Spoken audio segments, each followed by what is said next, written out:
Hello friends, मेरे इस YouTube channel में आप सभी का स्वागत है। आज हम डिस्कस करेंगे सेंट्रल बिजनेस डिस्ट्रिक्ट अर्थात सीबीडी और हिंदी में उसे कहते हैं केंद्रीय व्यापारिक क्षेत्र। अर्बन ज्योग्राफी का ये एक महत्वपूर्ण टॉपिक है जिससे संबंधित शॉर्ट क्वेश्चन जो है वो विभिन्न प्रकार के कॉम्पिटिशन एग्जाम्स में आते रहते हैं और इस टॉपिक से संबंधित पहले भी कुछ वीडियो अपलोड किए गए हैं, उनको भी आप अवश्य देखिए। सबसे पहले हम देखते हैं कि सीबीडी से हमारा तात्पर्य क्या है, उसका अर्थ क्या है। सीबीडी अर्थात सेंट्रल बिजनेस डिस्ट्रिक्ट, यह एक अमेरिकन शब्द है जो कि नगर का जो हृदय है, नगर का जो केंद्रीय भाग है, उसकी ओर ये संकेत करता है और यह नगर की जो प्रमुख गतिविधियां हैं उसका एक केंद्र बिंदु होता है। इसमें नगर की अधिकांश दुकानें, निजी कार्यालय, बैंक, रेस्टोरेंट, खुदरा एवं थोक विक्रेता आदि स्थित होती है। यानी कि नगर के केंद्रीय भाग में होने के कारण से इसमें विभिन्न प्रकार के थोक एवं खुदरा विक्रेताओं की दुकानें जो है, उनके कार्यालय जो है वो स्थित होते हैं।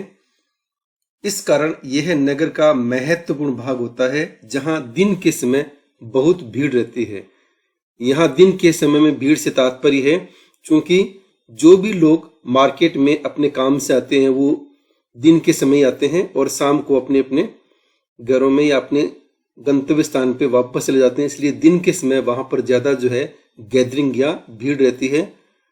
लगभग प्रत्येक नगर में सीबीडी होता है, चाहे वो छोटा नगर हो चाहे वो बड़ा नगर हो।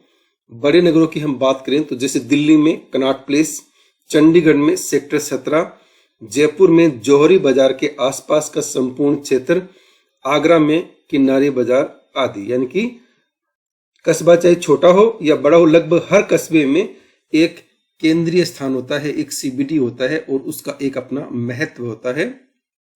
इसी प्रकार से सीबीडी के आसपास की गलियां किसी एक वस्तु के लिए प्रसिद्ध हो जाती है, जैसे कपड़ा मंडी, दाल मंडी, सराफा बाजार, लोहा मंडी, लकड़ी मंडी इत्यादि। यानी कि जो मुख्य बाजार होता है सीबीडी का, उसके आसपास की जो गलियां होती हैं वो किसी एक वस्तु के लिए वहां पर जो है वो फेमस हो जाती है और उसमें एक प्रकार का ही जो सारा सामान है वो वहां पर मिलता है। सीबीडी के सीमांकन का जो कार्य है वो मुख्य रूप से आर.ई. मर्फी तथा जे.ई. बोस ने 1954 में किया था। यानी कि सीबीडी का जो सीमांकन का कार्य है, कितना इसका क्षेत्र होना चाहिए, कैसा होना चाहिए, इसके बारे में सर्वप्रथम जो है 1954 में मर्फी एवं बोस ने कार्य किया था। इनके अनुसार नगर के केंद्रीय भाग में विकसित बाजार को केंद्रीय व्यापार क्षेत्र अर्थात सेंट्रल बिजनेस डिस्ट्रिक्ट कहा जाता है। इनकी इन्होंने सिंपल सी परिभाषा दी कि जो किसी भी नगर, चाहे वो छोटा हो या बड़ा हो, उसके केंद्रीय भाग में जो बाजार या मार्केट विकसित हो जाता है उसी को सीबीडी के नाम से जाना जाता है। यह नगर का हृदय स्थल होता है, यानी कि एक तरह से नगर का यह हार्ट होता है।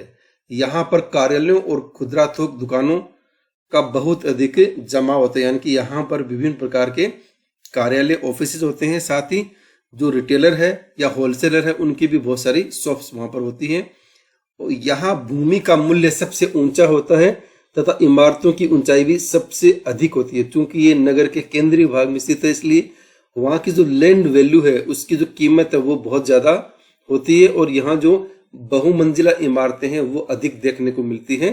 साथ ही यहाँ पर पैदल चलने वालों तथा अन्य यातायात के साधनों की संख्या भी बहुत अधिक होती है। यानी कि जो लोग दिन के समय यहाँ अपने काम से आएंगे, जो पैदल चलने वाले हैं या जो अन्य यातायात के दूसरे साधन है, उनकी संख्या भी वहां पर बहुत ज्यादा रहेगी। तो दिन में इस क्षेत्र में बहुत ज्यादा भीड़ भाड़ जो देखने को मिलेगी।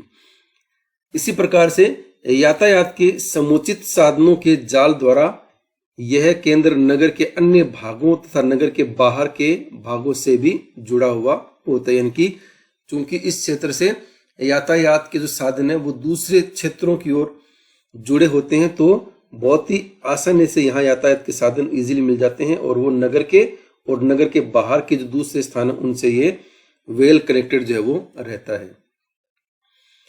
अब हम देखते हैं कि सीबीडी की परिभाषा अलग अलग विद्वानों ने किस प्रकार से दी है।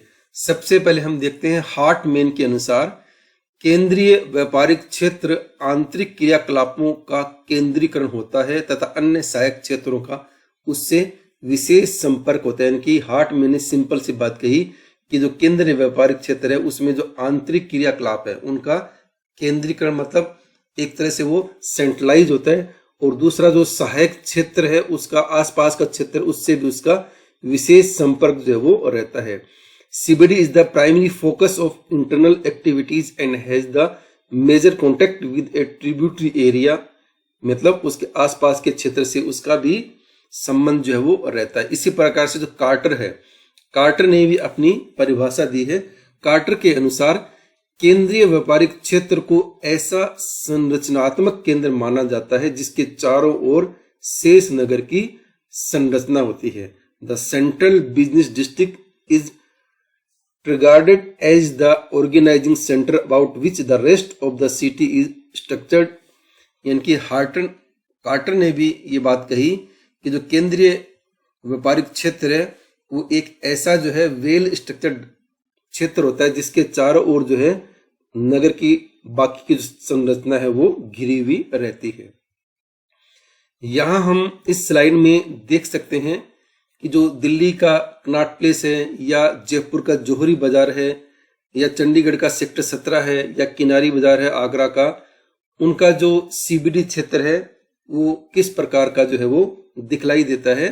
ये एक तरह का एग्जाम्पल यहाँ पर जो है आपको दिखाने के लिए लिया गया है। इसके अलावा भी बहुत सारे एग्जाम्पल तो है छोटे बड़े सिटीज के हो सकते हैं। अब हम देखते हैं सीबीडी की विशेषताएं एवं नगर विकास में इसका योगदान, इसकी क्या क्या विशेषताएं होती है और अर्बन डेवलपमेंट में इसका क्या कंट्रीब्यूशन जो है वो होता है। सबसे पहली विशेषता ये होती है कि खुदरा व्यापार की दृष्टि से यह नगर का सबसे बड़ा एवं प्रमुख केंद्र होता है। इनकी जो रिटेलर है, जो रिटेलर शॉप्स है, उसके अनुसार नगर का ये सबसे बड़ा और प्रमुख केंद्र जो है होता है। इस क्षेत्र में गहन भूमि उपयोग होता है, अर्थात भूमि का अधिकतम उपयोग किया जाता है। क्योंकि इस क्षेत्र में विभिन्न प्रकार की व्यापारिक गतिविधियां संचालित होती है, इसलिए जो जमीन है, लैंड है, उसका अधिकतम उपयोग जो है वो यहाँ पर किया जाता है और भूमि उपयोग भी यहाँ पर बहुत ज्यादा सघनता से देखने को मिलता है। तीसरी इसकी विशेषता है, यह नगर के सभी क्षेत्रों एवं आसपास के क्षेत्रों के निवासियों को सदैव अपनी ओर आकर्षित करते हैं। इनकी जो नगर जो है, नगर के निवासियों को, आसपास के क्षेत्र के लोगों को यह हमेशा अपनी ओर जो है वो आकर्षित करता है, क्योंकि यहाँ कुछ वस्तुएं ऐसी होती है जो लगभग आपको यहीं पर जो है वो देखने को मिलेगी, वो किसी बड़े मॉल में या मेट्रो मॉल में आपको देखने को या आपको वहां पर जो है वो नहीं मिलेगी। फॉर एग्जाम्पल, अगर आपको किसी पंसारी की दुकान से कुछ खरीदारी करनी है तो वो लगभग इस केंद्रीय भाग में ही आपको मिलेगी, बाहर वो उसका मिलना जो है वो लगभग असंभव होता है। सामान्यतः इस क्षेत्र में भवनों का लंबवत रूप से सबसे अधिक फैलाव होता है। व्यापारिक एवं वाणिज्यिक कार्यों का विस्तार भी अधिक होता है। यानी लंबवत रूप से इसका जो विस्तार है, फैलाव है, वो ज्यादा देखने को मिलता है, अर्थात मल्टी स्टोरी बिल्डिंग है वो यहाँ पर ज्यादा होती है, और साथ में जो व्यापारिक और वाणिज्यिक गतिविधियां हैं उनका भी विस्तार यहाँ अधिक देखने को मिलता है। पांचवी विशेषता है, दैनिक जनसंख्या सबसे अधिक होती है तथा स्थायी जनसंख्या का अभाव होता है। क्योंकि यहाँ पर आवासीय क्षेत्र है वो कम होते हैं, इसलिए जो भी लोग यहाँ पर आते हैं वो दिन के समय अपने काम से आते हैं और शाम होने के बाद में वो वापस जो है अपने निर्धारित या गंतव्य स्थान को वापस चले जाते हैं। इसलिए जो दैनिक संख्या है उसकी जो सघनता है वो सबसे ज्यादा होती है। स्थायी प्रकार की जनसंख्या क्योंकि वहां पर नहीं रहती है, लोग दिन में अलग अलग दिनों में अलग अलग तरह के लोग आएंगे और अपना काम करके वापस से चले जाएंगे। अगली विशेषता है इसकी, नगरीय यातायात का प्रमुख केंद्र होने के कारण भीतर व नगर के बाहर जाने वाले यातायात मार्गों से ये सीधा जुड़ा होता है। क्योंकि यह नगर का प्रमुख व्यापारिक केंद्र होता है, इसलिए नगर के दूसरे क्षेत्रों से और नगर के बाहर जाने वाले क्षेत्रों से, आसपास के क्षेत्रों से ये जुड़ा हुआ होता है।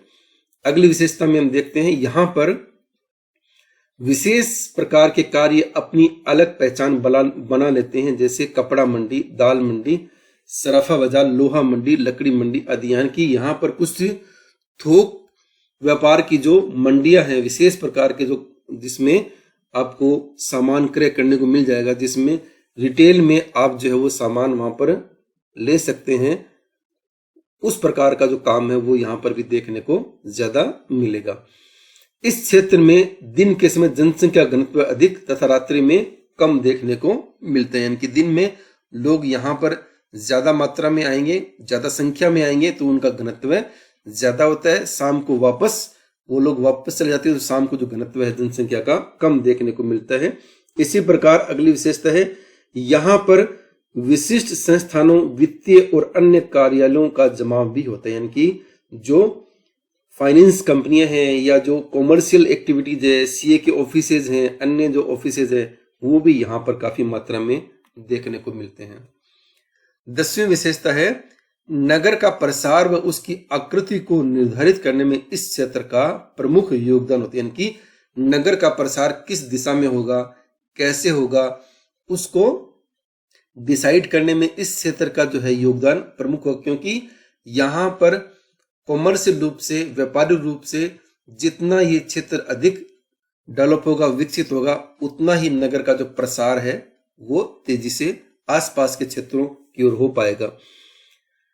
11वीं विशेषता है, ये नगर का सबसे पुराना विकसित केंद्र होता है। यानी कि जैसे ही नगर का जन्म किसी जगह पे होता है, उसके साथ ही वहां पर व्यापारिक गतिविधियां अर्थात बाजार की स्थापना धीरे धीरे होना प्रारंभ हो जाती है। और ये जो सीबीडी है, इसके बारे में ये माना जाता है कि नगर का ये सबसे पुराना और विकसित केंद्र होता है, जो नगर के जन्म के साथ साथ ही विकसित होता जाता है। नेक्स्ट विशेषता है, इस क्षेत्र में जनसंख्या सघनता के कारण, यानी कि जनसंख्या बहुत ज्यादा होती है, डेंसिटी ज्यादा होने के कारण से जो ध्वनि है, नॉइज और एयर पोल्यूशन वो भी अधिक देखने को मिलेगा, क्योंकि लोग बाग वहां ज्यादा आएंगे। साथ में ही वो अपने साथ में 2 व्हीलर है, 4 व्हीलर है, वो भी साथ में लेके आते हैं, तो उसकी वजह से जो है नॉइज पोल्यूशन और एयर पोल्यूशन है वो भी वहां पर बहुत ज्यादा देखने को मिलता है। अधिक भीड़ एवं भूमि का मूल्य ज्यादा होने के कारण वाहनों की पार्किंग तथा ट्रैफिक जाम की समस्या सदैव बनी रहती है कि दिन में यहाँ पर लोगों का जमाव अधिक होता है, भीड़ अधिक होती है। साथ में जो लैंड है उसकी वैल्यू भी अधिक होने के कारण से वहां पर पार्किंग की समस्या है वो हमेशा रहती है, जिसकी वजह से चाहे वो छोटा कस्बा हो या बड़ा कस्बा हो, ट्रैफिक जाम की समस्या है, पार्किंग की समस्या है, वो इन केंद्रीय भागों में हमेशा बनी रहती है। और इन केंद्रीय भागों में पार्किंग समस्या है या ट्रैफिक जाम से निपटने के लिए बहुत सारे विकसित देश हैं, उसमें अलग से वहां पर एक चार्ज देना पड़ता है, ताकि लोग जो है वहां पर अपने वाहन जो नहीं लेके आए वो वाहनों को बाहर ही कहीं पार्किंग में छोड़ के आ जाए। इसी प्रकार से अगली विशेषता है, यह क्षेत्र नगर की आर्थिक, सामाजिक एवं राजनीतिक गतिविधियों का केंद्र भी माना जाता है। यानी कि यहाँ पर विभिन्न प्रकार की आर्थिक गतिविधियां तो संपन्न होती है, साथ में सामाजिक और राजनीतिक गतिविधियों का भी ये केंद्र जो है वो माना जाता है। अगली विशेषता में हम देखते हैं कि इस क्षेत्र में जो परिवर्तन है वो बहुत अधिक देखने को मिलते हैं। परिवर्तन से हमारा ये तात्पर्य कि जैसे जैसे लैंड की वैल्यू बढ़ेगी और कॉमर्शियल और व्यापारिक गतिविधियों का विकास जो है वो तेजी से होगा, वैसे वैसे जो पुरानी इमारतें हैं वो नई बहुमंजिला इमारतों में बनने लगेगी। साथ ही जो रिहायशी मकान हैं उनका उपयोग भी जो व्यापारिक कार्यों में जो वो होने लगता है, क्योंकि जमीन की वैल्यू अधिक होने से जिन लोगों के वहां पर रिहायशी मकान होते हैं वो उसको या तो सेल कर देते हैं या फिर उसको व्यापारिक गतिविधियों में तब्दील कर लेते हैं, ताकि उनको आर्थिक रूप से ज्यादा फायदा होता है, जिस कारण यहाँ पर भूमि का जो मूल्य है, जमीन की जो वैल्यू है वो भी बहुत अधिक बढ़ जाती है। अगली विशेषता है, व्यापारिक एवं वाणिज्यिक कार्यों का अधिक जमघट होने लगता है। अन्य कार्य जैसे रिहायशी, प्रशासन, मनोरंजन आदि यहाँ से बाहर की ओर धीरे धीरे स्थानांतरित जो वो होते जाते हैं। अगली विशेषता है, यह क्षेत्र नगर का सबसे पुराना एवं विकसित क्षेत्र होने के कारण नगर के भविष्य के विस्तार को आधार जो है वो प्रदान करता है। चूंकि नगर का ये बहुत सबसे पुराना और विकसित क्षेत्र होता है और डिपेंड करता है कि वहां पर जो व्यापारिक गतिविधियां हो रही है वो किस प्रकार की हो रही है, कम हो रही है या ज्यादा हो रही है, ज्यादा लोग आ रहे हैं या कम लोग आ रहे हैं, उसके आधार पर ही संपूर्ण नगर का जो भविष्य है वो इसके ऊपर जो है वो आधारित होता है। अब हम देखते हैं कि सीबीडी की संरचना या स्ट्रक्चर ऑफ सीबीडी किस प्रकार से होता है। इस क्षेत्र का विस्तार क्षैतिजीय कम, लंबवत अधिक होते हैं, यानी कि क्षैतिजीय आधार पर जो ये इसका फैलाव कम होता है, बल्कि यहाँ पर मल्टी स्टोरी जो बिल्डिंग है, लंबवत जो है इसका विस्तार अधिक देखने को मिलता है। यहाँ पर इमारतें समय के साथ साथ बहुमंजिला इमारतों में परिवर्तित होती जाती हैं। रिहायशी इमारतें शॉपिंग कॉम्प्लेक्स का रूप जो वो ले लेती है, जैसे जैसे यहाँ पर व्यापारिक गतिविधियां बढ़ती जाती हैं वैसे वैसे यहाँ पर जो रिहायशी इमारतें हैं वो भी शॉपिंग कॉम्प्लेक्स के रूप में जो है वो बदलती जाती है, जिसकी वजह से जो लैंड की वैल्यू है वो भी बढ़ती जाती है। सीबीडी का आकारिकीय स्वरूप सड़क प्रारूप के अनुरूप होता है। यह सड़कें प्राय स्थायी प्रकृति की होती हैं, जबकि उनके सहारे स्थित इमारतों के रूप में समय के साथ साथ जो है वो परिवर्तन होता जाता है। यानी कि जो सीबीडी का जो आकारिकीय स्वरूप है, वहां पर जो रोड्स है उसका पैटर्न वहां पर फिक्स होता है, उसमें कोई ज्यादा बदलाव जो है वो नहीं आता। लेकिन रोड के किनारे किनारे जो बिल्डिंग्स है वो धीरे धीरे समय के अनुसार मल्टी स्टोरी में या उनके जो कार्यों के स्वरूप में जो बदलाव धीरे धीरे जो वो होता रहता है। अनेक भारतीय नगरों में सीबीडी इसी प्रकार का प्रारूप है।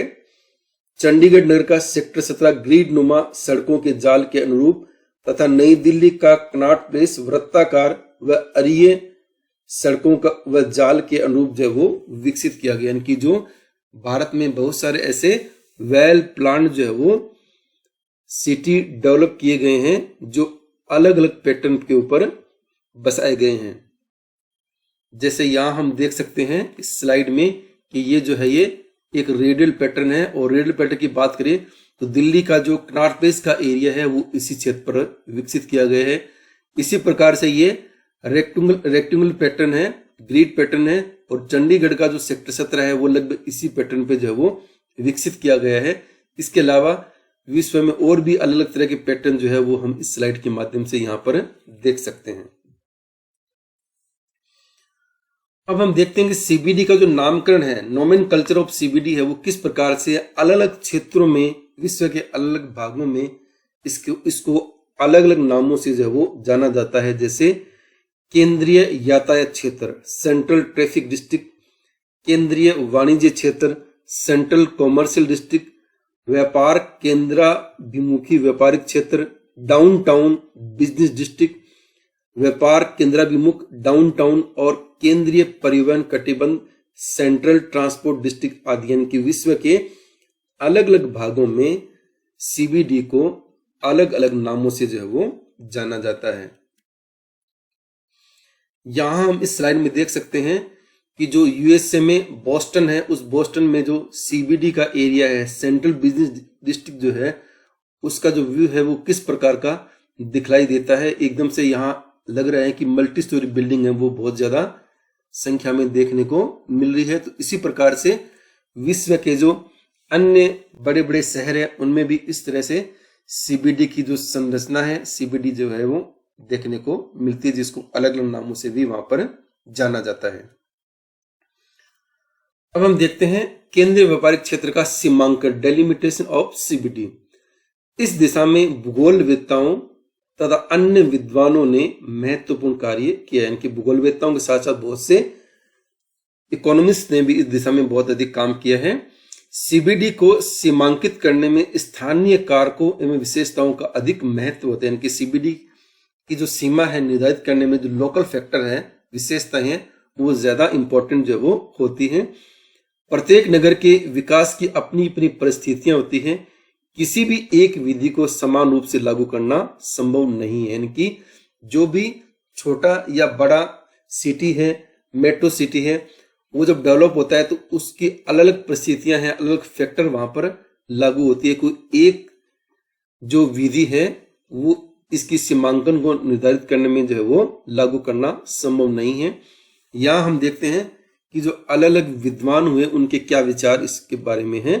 मर्फी एवं बोस के अनुसार सीबीडी की विभिन्नताओं एवं उनमें विविधताओं को पहचानने के लिए उसके बसाव स्थान, प्रादेशिक जुड़ाव, नगर का कुल क्षेत्रफल, जनसंख्या, व्यापार की खरीदारी के क्षेत्र का विस्तार, आर्थिक आधार, खुदरा एवं थोक व्यापार और उसकी पृष्ठभूमि अत्यंत आवश्यक है। कि मर्फी एवं बोस ने कहा कि सीबीडी की जो विभिन्नताएं हैं और उसकी विविधताओं को पहचानने के लिए ये जो यहाँ पर जो पॉइंट बताए हैं, इन पॉइंट्स की जो पृष्ठभूमि है उसके बारे में जानकारी करना जो है वो आवश्यक है। उसके आधार पर भी है, उसके आधार पर ही अलग अलग कस्बों का, अलग अलग शहरों का जो सीबीडी का सीमांकन है वो निर्धारित जो वो किया जा सकता है। इसी क्रम में सीबीडी को सीमांकन करने में विभिन्न विद्वानों के जो विचार है वो हम यहाँ अलग अलग देखते हैं। सबसे पहले हम देखते हैं विलियम ऑल्सेसन ने जो स्टॉकहोम है पर कार्य करते हुए खुदरा व्यापार क्षेत्र को निश्चित करने के लिए दुकान किराया निर्देशांक शॉप रेंट इंडेक्स का प्रयोग किया। यानी कि जो विलियम ऑल्सेसन है उन्होंने स्टॉकहोम में काम किया, स्टॉकहोम सिटी में काम किया और उन्होंने एक शॉप रेंट इंडेक्स का के बारे में बताया कि शॉप रेंट इंडेक्स की सहायता से जो है वो सीबीडी का सीमांकन जो है वो किया जा सकता है। उदाहरण के लिए उन्होंने एक इमारत में स्थित सभी दुकानों के कुल किराए को दुकानों के सामने की कुल लंबाई से विभाजित करते हुए इस इंडेक्स का जो है वो प्रयोग किया। कि उन्होंने एग्जाम्पल के लिए किसी सीबीडी में स्थित कोई भी जो इमारत है उसके सामने जो उसमें सभी जो दुकानें हैं और उनका जो कुल लंबाई है सामने की, उसके आधार पर इंडेक्स बना के इसका प्रयोग किया और इसको उन्होंने शॉप रेट इंडेक्स का जो है वो नाम दिया। इसी प्रकार सुंड एवं ईसासेन ने सीबीडी सीमांकन करने के लिए व्यापार मूल्य निर्देशांक ट्रेड वैल्यू इंडेक्स या न्यूनतम दुकान किराया निर्देशांक मिनिमम शॉप रेंट इंडेक्स का प्रयोग किया, लेकिन दोनों के वास्तविक आंकड़े एकत्रित करना असंभव था। यानी कि इन्होंने जो है ट्रेड वैल्यू इंडेक्स और मिनिमम शॉप रेंट इंडेक्स का के आधार पर इसके सीमांकन का प्रयास किया, लेकिन उन्होंने कहा कि इसकी जो एक्चुअल जो फील्ड के डाटा है वो जो कलेक्ट करना है वो मुश्किल है और एक्चुअल डेटा के अभाव में जो है इसका सीमांकन सही तरीके से करना संभव जो है वो नहीं हो पाता है। इसी प्रकार से एम.जे. प्राउडफुट ने फिलाडेल्फिया नगर के व्यापार की मात्रा वॉल्यूम ऑफ ट्रेड्स को आधार मानकर केंद्रीय व्यापारिक क्षेत्र का सीमांकन किया। कि इन्होंने ये बताया कि कितना जो व्यापार है, वॉल्यूम जो ट्रेड्स है वो कितना होता है, चाहे वो मंथली देख लें या वीकली देख लें या एनुअल देख लें, उसके आधार पर जो है इन्होंने सीबीडी को सीमांकित करने का जो प्रयास है वो किया। इसी प्रकार बॉयस एवं क्लार्क ने सीबीडी की आकृति सूचकांक शेप इंडेक्स की गणना के लिए अरीय दूरी विधि रेडियल डिस्टेंस मेथड का प्रतिपादन किया। इसमें व्यापार क्षेत्र के मध्य से बाहर की ओर जाने वाली अरीय सड़कों की दूरी को माना जाता है। यानी कि जो सीबीडी है उससे बाहर जाने वाले जो रोड्स है उनकी जो अरियल या रेडियल डिस्टेंस है उस दूरी को उन्होंने माना तथा उनके सारे व्यापार क्षेत्र के सघन विस्तार की सीमा निर्धारित की जाती है। यानी कि उनके सारे उसकी जो बिजनेस है उसकी इंटेंसिटी जो है वो निर्धारित की जाती है।